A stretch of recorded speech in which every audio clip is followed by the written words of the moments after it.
वालेकुम क्लास। अब मैं थोड़ा सा ये फैक्टर्स की एक शॉर्ट वीडियो आप लोगों के लिए बना रही हूँ ताकि आपको सवाल देखकर आप जैसे अंदाज़ा लगाएं कि इस सवाल में क्या हो रहा है। बच्चे कंफ्यूज होते हैं कि उनको समझ में नहीं आ रहा होता। अब ये देखें, इसमें नंबर ऑफ़ टर्म्स काउंट करें, नंबर ऑफ़ टर्म्स काउंट करें 1 2 3 4। कितनी है? 1 2 3 4।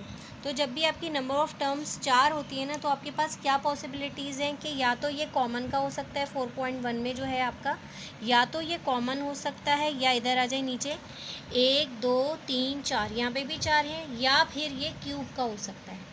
अच्छा जनाब, देखें क्यूब में आपको फर्स्ट टर्म पहले ही नज़र आ रही है, 216 किसका क्यूब होता है? 6 का।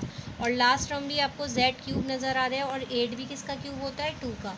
तो देखें, जो अगर क्यूब है तो इसमें फर्स्ट टर्म और लास्ट टर्म आपको परफेक्ट क्यूब नज़र आएगी, ठीक है। और अब इधर आए कॉमन पे, अगर कॉमन है तो इसमें there is no cube here, ठीक है। अब आपको मेरे ख्याल से कॉमन और क्यूब में फ़र्क समझ में आ गया होगा। अगर 4 टर्म्स हैं तो क्या हो सकता है? या तो कॉमन हो सकता है या फिर क्यूब हो सकता है, ठीक है। अब अगर ये कॉमन है तो इसमें देखें, हमें पता है कि 4 वाले में हम पहले इन 2 में कॉमन लेंगे और इन 2 में कॉमन लेंगे। वो तो फिर मैं डिटेल बाद में, आप मेरी और वीडियोस देख सकते हैं। अभी हम ये वाला सेकंड देखते हैं। अब ये देखें, ये सवाल है what are the rules of factorization. What is the first rule of factorization. First rule क्या होता है आपका कि हमने ये चेक करना होता है कि कुछ कॉमन तो नहीं निकल रहा, ठीक है। अब देखें, इसमें कॉमन नहीं है। अब हमें लेकिन एट अ फर्स्ट ग्लेंस नज़र आ रहा है कि ये कौन सा फॉर्मूला लग रहा है, a² माइनस b²। तो हम यहाँ पे वो a² माइनस b² का फॉर्मूला लगाएंगे। अब यहाँ पे आ जाते हैं, ये वाला सवाल देखें, 42x² माइनस 8x माइनस 2। अभी मैंने आपसे क्या बोला था कि सबसे पहले हमने क्या चेकआउट करना होता है कि कुछ कॉमन तो नहीं है। यस, इसमें कॉमन निकल रहा है, 2 कॉमन निकल रहा है। तो सबसे पहले हम इसमें 2 कॉमन लेंगे, ठीक है।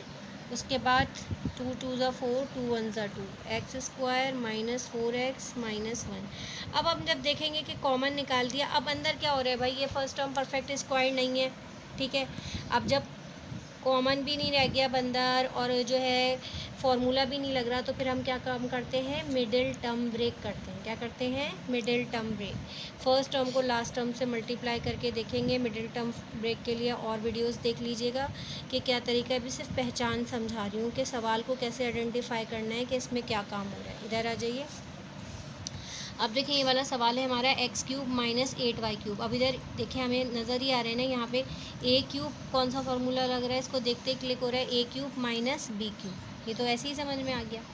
अब यहाँ पे आ जाए, ये कौन सा सवाल है भाई, 4x4 + 1। फर्स्ट टर्म भी परफेक्ट स्क्वायर है, सेकेंड टर्म तो is there any formula of a² b²? No no.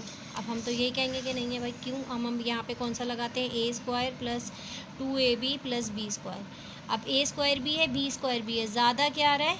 2ab। तो इसको हम सिंपल अगले स्टेप में माइनस कर देंगे। जितना ज़्यादा आ रहा है उसको, इसको फॉर्मूले में बंद कर देंगे और ये वाला माइनस कर देंगे, ठीक है। तो ये मैंने आपको 6 सवाल एक्सप्लेन कर दिए हैं। एट अ ग्लेंस आपको देख के अंदाज़ा लगाना है। सबसे पहला काम, चाहे कोई फार्मूला भी लग रहा हो, लेकिन सबसे पहले आपने ये चेकआउट करना होता है कि कॉमन तो नहीं निकल रहा है, ठीक है।